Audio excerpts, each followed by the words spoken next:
মাত্র আধ ঘন্টার অভিযানে মাদুরো ও তার স্ত্রীকে তুলে নিয়ে গেল মার্কিন কমান্ডোরা। নিজ দেশ সহ সারা বিশ্বে নিন্দিত হচ্ছেন প্রেসিডেন্ট ট্রাম্প।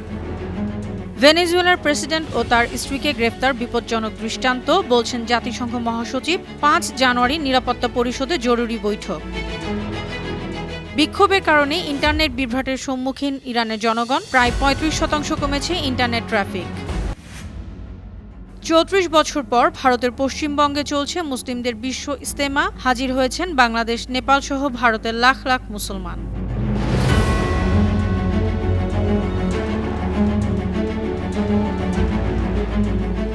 শুনছিলেন সংবাদ শিরোনাম। সবাইকে স্বাগত জানাচ্ছি বিশ্বজুড়ে প্রতিদিনের বিশ্বের বিভিন্ন প্রান্তের সবশেষ তথ্য জানাতে আপনাদের সঙ্গে আছি আমি অনন্যা চৈতি। ভেনেজুয়েলার রাজধানী কারাকাসের ফোর্ট টিউনা সামরিক ঘাঁটির বেডরুম থেকে প্রেসিডেন্ট নিকোলাস মাদুরো ও ফার্স্ট লেডি সিলিয়া ফ্লোরেসকে মার্কিন বিশেষ বাহিনী আটক করে নিয়ে গেছে।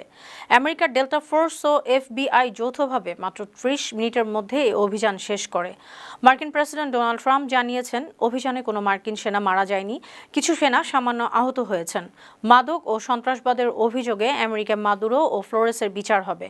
এই দম্পতি বর্তমানে নিউ ইয়র্কের একটি কারাগারে বন্দী আছেন। মাদুরোকে মার্কিন প্রেসিডেন্ট ডোনাল্ড ট্রাম্প বলেছেন, ভেনেজুয়েলা এখন থেকে কার্যকরভাবে যুক্তরাষ্ট্রের নিয়ন্ত্রণে থাকবে। ভেনেজুয়েলার ভারপ্রাপ্ত প্রেসিডেন্ট ডেলসি রদ্রিগেজ জানিয়েছেন, মার্কিন অভিযানে দেশটির বেশ কিছু সামরিক ও বেসামরিক সদস্য নিহত হয়েছেন। ভেনেজুয়েলার প্রেসিডেন্ট নিকোলাস মাদুরো ও তার স্ত্রীকে যুক্তরাষ্ট্র তুলে নেয় তীব্র প্রতিক্রিয়া জানিয়েছে বিশ্বের বিভিন্ন দেশ। চীন অবিলম্বে মাদুরো ও তার স্ত্রীর মুক্তি দাবি জানিয়েছে। এ হামলাকে সশস্ত্র আগ্রাসন বলে নিন্দা জানিয়েছে রাশিয়া। একই সঙ্গে ভেনেজুয়েলার জনগণের পাশে থাকার ঘোষণা দিয়েছে দেশটি। ইরান এ হামলাকে সার্বভৌমত্বের স্পষ্ট লঙ্ঘন হিসেবে আখ্যা দিয়েছে। এ ঘটনায় গভীর উদ্বেগ প্রকাশ করেছে ভারত সরকার। শান্তিপূর্ণভাবে সমস্যার সমাধানে আহ্বান জানিয়েছে দেশটি। ব্রাজিলের প্রেসিডেন্ট লুলা দা সিলভা বলেছেন, যুক্তরাষ্ট্র সীমা অতিক্রম করেছে। এই ঘটনাকে লাতিন আমেরিকার সার্বভৌমত্বের উপর আক্রমণ হিসেবে দেখছে চিলি, কলম্বিয়া ও কিউবা। অন্যদিকে আর্জেন্টিনার প্রেসিডেন্ট জাভিয়ার মিলেই ঘটনাটিকে স্বাধীনতার জয় বলে মন্তব্য করেছেন।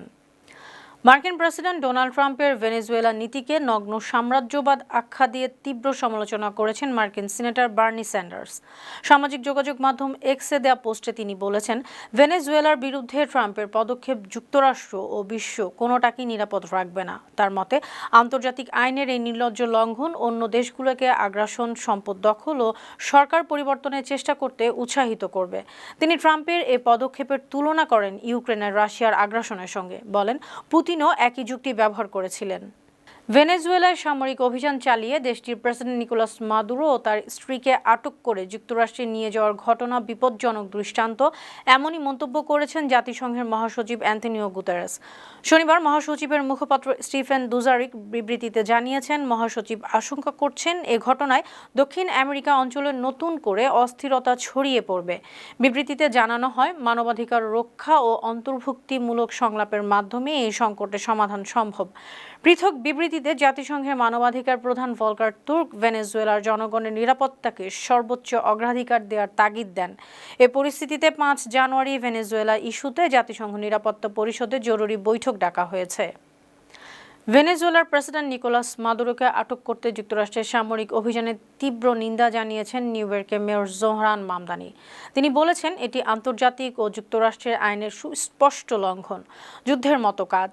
সামাজিক যোগাযোগ মাধ্যম এক্সে দেয়া পোস্টে মামদানি আরও বলেন, এ ধরনের নগ্ন শাসন ব্যবস্থা পরিবর্তনের চেষ্টা শুধু বিদেশের মানুষদের নয়, নিউ ইয়র্কের হাজারো ভেনেজুয়েলান সহ শহরের বাসিন্দাদেরও প্রভাবিত করছে। তিনি আরও জানান, নিউ ইয়র্কবাসীর নিরাপত্তা নিশ্চিত করাই তার প্রধান দায়িত্ব। সেখানকার প্রশাসন সার্বক্ষণিক পরিস্থিতি পর্যবেক্ষণ করছে। ভেনেজুয়েলায় সফল সামরিক অভিযানের জন্য মার্কিন সেনাবাহিনীর প্রশংসা করেছেন যুক্তরাষ্ট্রের প্রেসিডেন্ট ডোনাল্ড ট্রাম্প। ফক্স নিউজের সাক্ষাৎকারে তিনি বলেন, পুরো অভিযানটি শুরু থেকে শেষ পর্যন্ত তিনি লাইভ দেখেছেন। তার কাছে এটি একটি টেলিভিশন শোয়ের মতো মনে হয়েছে। ট্রাম্পের দাবি, অভিযানে নিখুঁত কৌশল ও দুর্দান্ত গতিশীলতা দেখিয়েছে মার্কিন সেনারা। মাত্র ৪ দিন আগে তিনি এ অভিযানে অনুমতি পেয়ে এত অল্প সময়ে সফল অভিযান সত্যিই প্রশংসনীয়। সারা দেশে বিক্ষোভের কারণে ইরানিরা আবারও ইন্টারনেট বিভ্রাটের সম্মুখীন হচ্ছেন। দেশটির সর্বোচ্চ নেতার পক্ষ থেকে বিদেশি নাশকতার ব্যাপারে সতর্কবার্তা দেওয়া হয়েছে। গত বৃহস্পতিবার থেকে ইন্টারনেট ব্যবহারকারীরা বাসাবাড়ির সংযোগে ও মোবাইল ইন্টারনেটে মাঝে মধ্যেই বিভ্রাটের শিকার হচ্ছেন।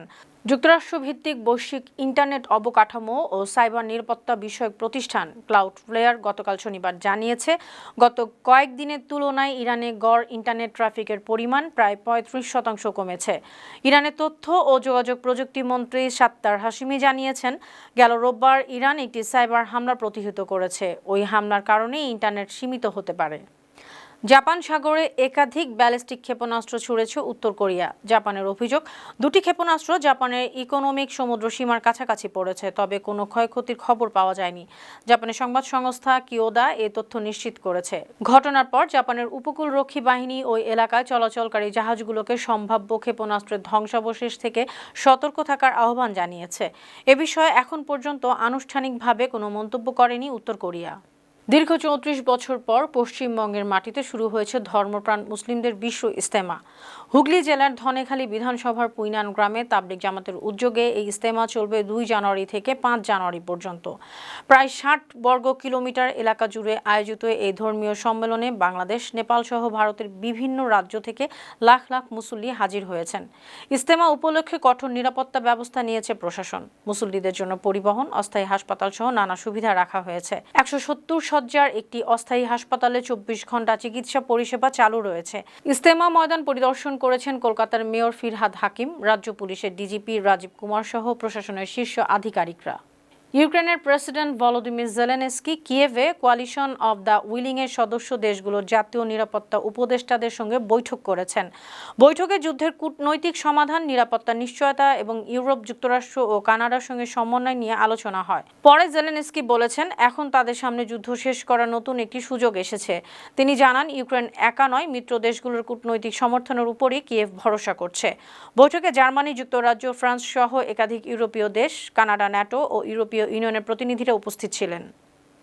সিরিয়ায় একটি ভূগর্ভস্থ স্থাপনায় বিমান হামলা চালিয়েছে যুক্তরাজ্য ও ফ্রান্স। শনিবার সিরিয়ার পালমিরা অঞ্চলে এই হামলা চালানো হয়। যুক্তরাজ্যের প্রতিরক্ষা মন্ত্রণালয় জানিয়েছে, আইএসআইএল গোষ্ঠী অস্ত্র মজুদের জন্য এই অঞ্চল ব্যবহার করা হতো। এই গোষ্ঠীটির পুনরুত্থানের ঝুঁকি মোকাবেলা করতেই এই হামলা চালানো হয়েছে। ফ্রান্সের সঙ্গে যৌথ অভিযানে হামলা সফল হয়েছে। প্রসঙ্গত, ডিসেম্বরের শেষ দিকে মার্কিন সামরিক বাহিনী সিরিয়ায় ৯ দিন ধরে একের পর এক হামলা করেছে। এসব হামলায় ৫ জন আইএসআইএল যোদ্ধাকে হত্যা বা আটক করা হয়েছে। সুপ্রিয় দর্শক, এই ছিল আজকের বিশ্বজুড়ে প্রতিদিনের আয়োজনে। দেশ বিদেশে বিভিন্ন খবর নিয়ে আবার আপনাদের সামনে হাজির হব। সেই পর্যন্ত ভালো থাকুন, সুস্থ থাকুন, বানো টিভির সঙ্গেই থাকুন। ধন্যবাদ।